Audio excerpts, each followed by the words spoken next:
This is an old English folk tune entitled Scarborough Fair, and it's one of the pieces that we'll be working on in the fourth tape.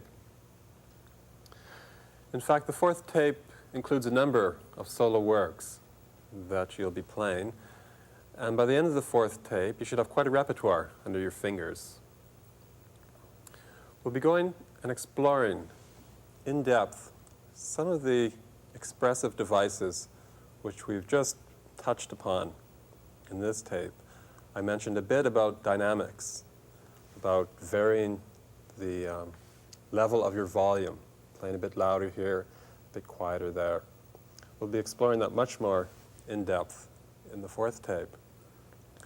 Also, I'll be introducing certain concepts. You may have noticed that my left hand occasionally seems to shake a bit. You might notice me doing something like this.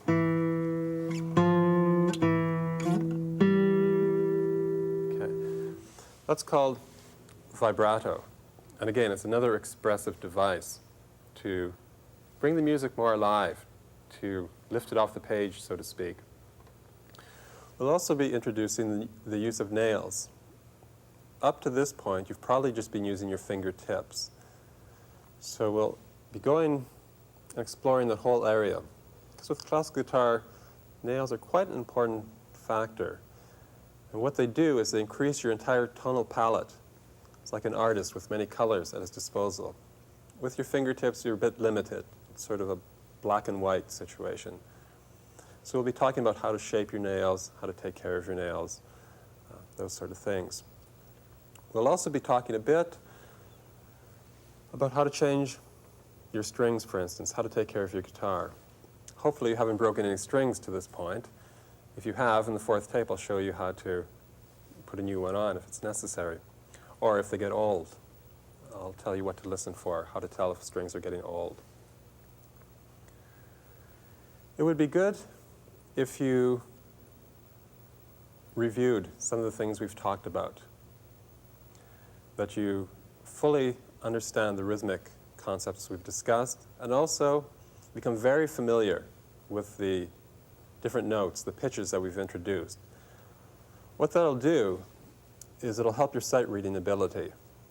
A big stumbling block for a lot of people is they just find it very difficult to read the music. They take a great deal of time just figuring out what's that first note, what's the next note, and it's quite a struggle to get through a piece. However, the more familiar you can get with the different pitches so that you recognize them very quickly. You see an E on the page, and right away you know E. It'll make your playing much more enjoyable. What you might try to do is just, sometimes while you're sitting around, just visualize your third or fourth string and say, okay, second fret, which note? And see how quick you can get. Not even having the guitar there. You could also do it on the guitar, but if you're sitting on a bus or something, just visualize it. Say, okay, third fret. Try to get it. Second fret, fifth string. You'll find the quicker that you start to get it, and the more familiar you become with the pitches and the rhythms, the more enjoyable your playing will be. You can just sit down and play the pieces quite simply. So I hope you join me for the fourth tape so that we could sit down and play through Scarborough Fair, for instance.